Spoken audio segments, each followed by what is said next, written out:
सभा उपदेशक 9, अगर हम 9 का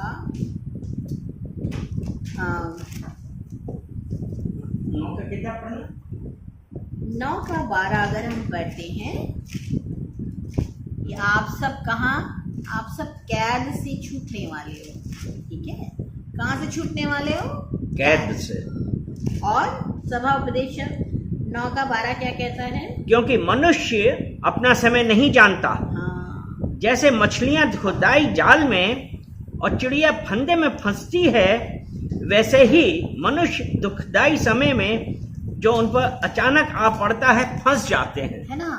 तो जो अचानक से जीवन में बात आती है और हम उसमें फंस जाते हैं, कभी अगर पहेलिए ने जाल बिछाया है चिड़ियाओं को पकड़ने के लिए, तो क्या होता है, वो एक बार बैठ गई, अचानक से बैठी और उसके बाद उनका स्ट्रगल ख़त्म नहीं हो रहा है, ख़त्म, और बाद में अंत उनका क्या होता है, वो ख़त्म हो जाती है, मौत को मिल जाती है ना। क्यों? क्योंकि वो उससे छूट ही नहीं पाती है।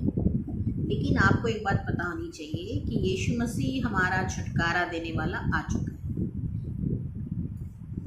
बट हमें ज़रूरत क्या है? हमें ज़रूरत है अपने स्ट्रगल को, जो हम संघर्ष कर रहे हैं, उसको पहचानने की, है ना।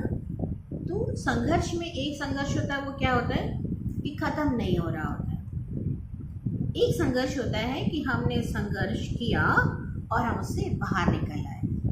जब हम बाहर निकल आए, वो क्या है कि वो हमारे जीवन में स्टेजेस हैं परमेश्वर के प्रेम को, उनके कि वो हमें कितना प्यार करते हैं, हम उन पर भरोसा कर सकते हैं, इसलिए वो स्टेजेस आती हैं।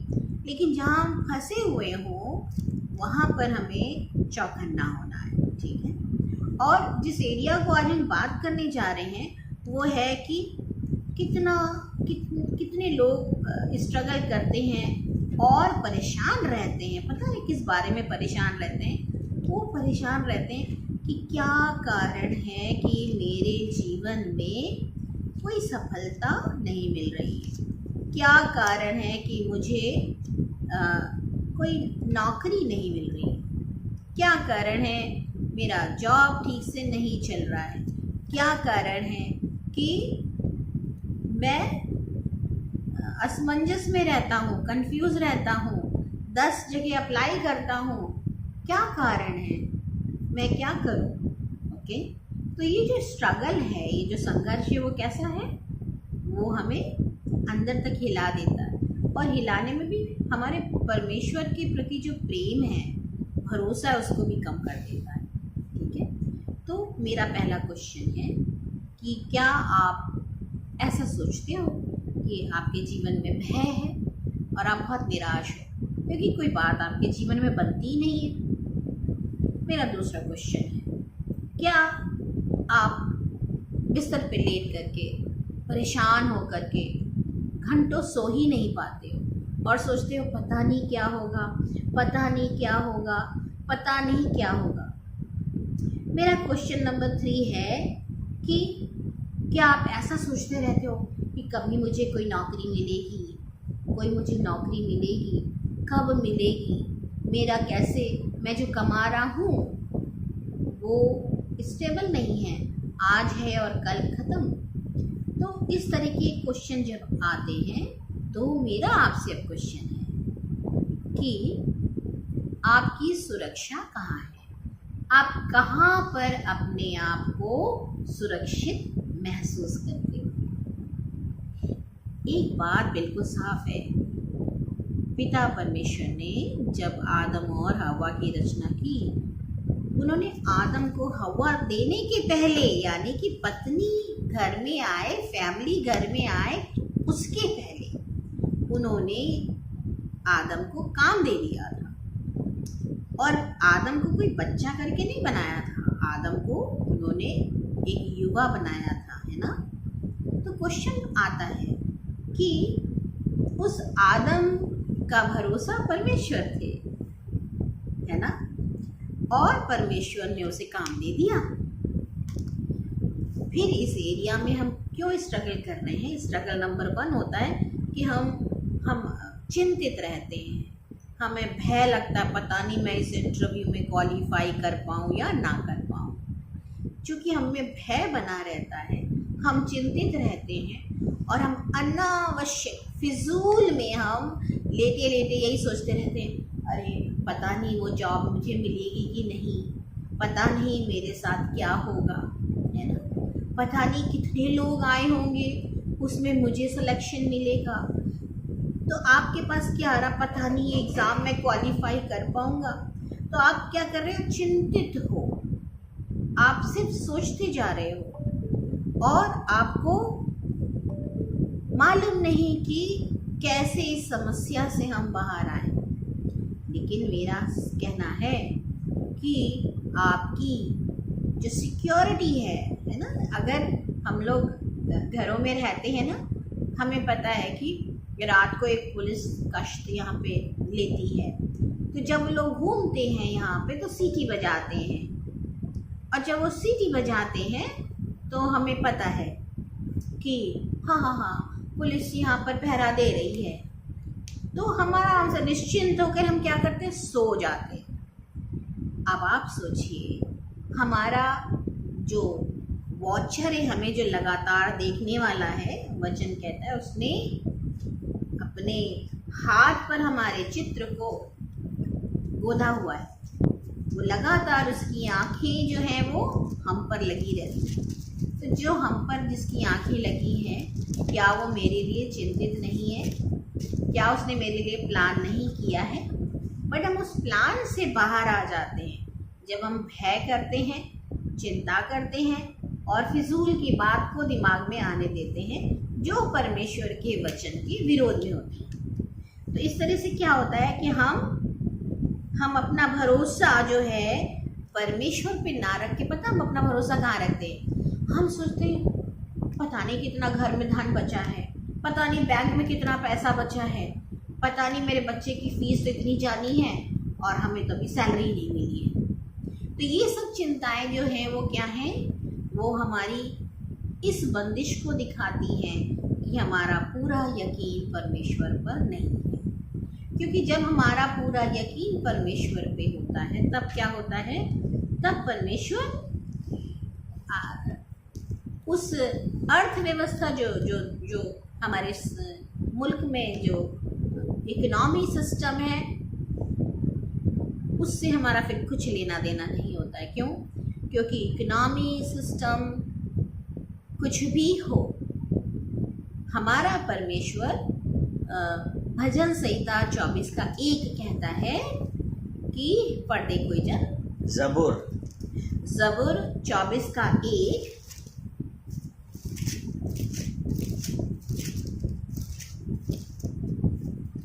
पृथ्वी और जो कुछ उसमें है यहोवा ही का है, जगत और उसमें निवास करने वाले भी। इस जमीन पर जो भी कोई है, चाहे लोग हो, चाहे वो उसकी जो भी प्लांट्स हो, एनिमल्स हो, कुछ भी हो, जो भी है, पेड़ हो, लोहा हो, सोना हो, चांदी हो, है ना, हीरे हो, जवाहरात, सब उसी का है। और हमारा जो पैसा होता है वो भी कहाँ से है तो इस ज़मीन से ही। हम भी कहाँ से बने, हम भी इसी ज़मीन के हैं। और वचन बताता है जो कुछ भी है इस ज़मीन पर सब उसका है, सब उसका है। मैं भी उसकी हूँ, यानी कि मेरा फिजूल है अगर मैं स्ट्रगल करती हूँ पैसे को लेके। मैं फिजूल हूँ अगर मैं ये सोचूं अरे मेरी जॉब कब आएगी, दूसरी वाली जॉब, मेरा अच्छा जॉब, मुझे कम से कम 2 लाख मिले, अरे ये मैं 2 लाख 3 लाख क्या कर रही हूँ। मेरा भरोसा मेरे परमेश्वर पे होना चाहिए। पैसे से मुझे क्या, तो वो मुझे कैसे प्रोवाइड करेगा ये हम नहीं जानते, लेकिन वो प्रोवाइड करता है ये हम जानते हैं। तो हमारा जो इकोनॉमी है, जो हमारी अर्थव्यवस्था है, वो हमको क्या करती है, घुटाने लगती है। अब वो इतना किन्हीं मुल्कों में तो इतना गजब का इनकम टैक्स लगता है भारत के कंपेयर में, है ना। तो क्या वो लोग अपनी लाइफ स्टाइल को जीते नहीं है? जीते हैं। और यहाँ हमारे पास मसीह है।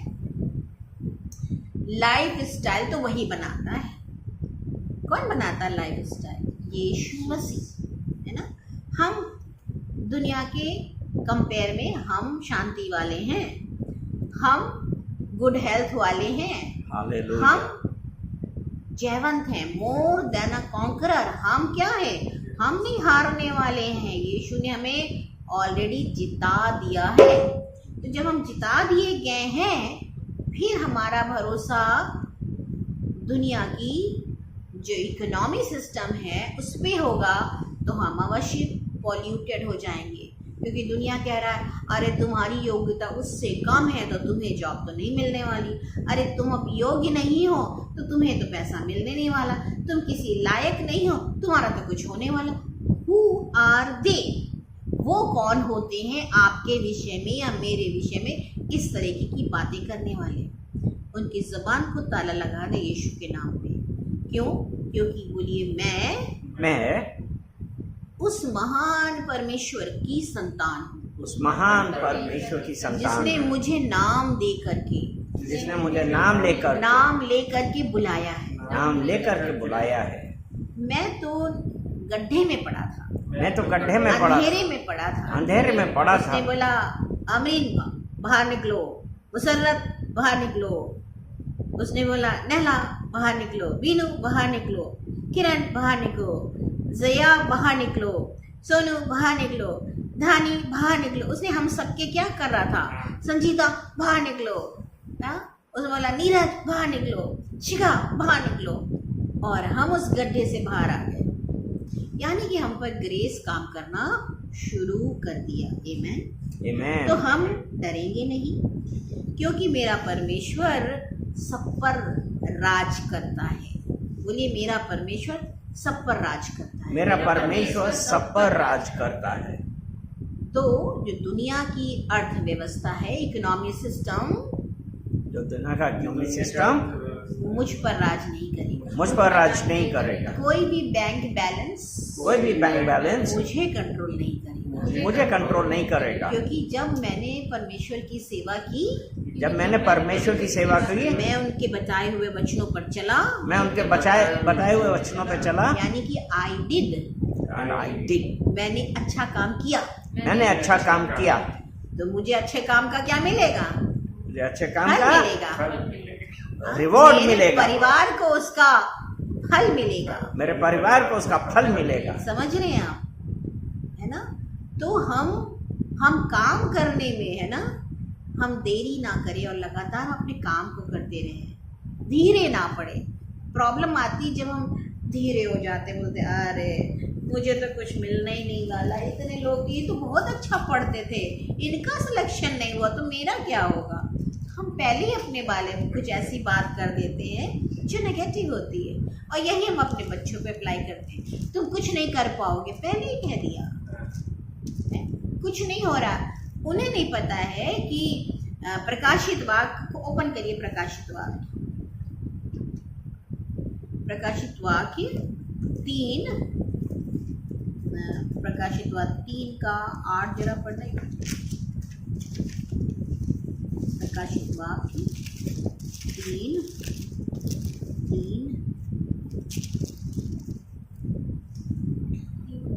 8 करिए, पढ़िए। मैं तेरे कामों को जानता हूँ। हाँ, ये मत समझो कि परमेश्वर को हमारे बारे में पता नहीं है। मैं तेरे कामों को जानता हूँ, देख मैंने तेरे सामने एक द्वार खोल रखा है। अभी आपको ये समझ में आना चाहिए कि वो द्वार खोल चुका है, लेकिन हम ही नहीं समझ रहे हैं। और यहाँ परमेश्वर देख रहा है कि मेरी संतानें कितनी सताई जा रही है। उन्हें पता है कि किस तरह से वो स्ट्रगल कर रहे हैं, संघर्ष कर रहे हैं, लेकिन वो कह रहा मैं तुझे बहलिए के जाल से छुड़ाता हूँ। तो मेरा आज आपको यही मैसेज था कि आप बहलिए के जाल से छुड़ा लिए गए हैं, और जब आप प्रभु के लिए काम कर रहे हो तो उसका फल तो मिलना ही है। और फल क्या है? आप फिर से पढ़ लीजिए, प्रकाशित वाक्य 8 का 3, वो 3 का 8, सॉरी 3 का 8। मैं तेरे कामों को जानता हूँ, देख मैंने तेरे सामने एक द्वार खोल रखा है। बोलिए मेरे आगे एक दरवाजा खुल गया है। मेरे आगे एक दरवाजा खुल गया। बोलो मेरे आगे एक बड़ा दरवाजा खुल गया है। मेरे आगे एक बड़ा दरवाजा, क्योंकि मैं बड़े परमेश्वर का मैं बड़े बड़ा परमेश्वर, संतान हूँ। बड़ा जिसे कोई बंद नहीं कर सकता। कोई भी बंद नहीं कर सकता। तेरी- क्या मेरा परमेश्वर जिसने मुझे नथनों में सांस देके जीवित किया है, क्या वो मुझे घुटने देगा? कि अगर तुम घुट घुट के मर जाओ, कहेगा वो?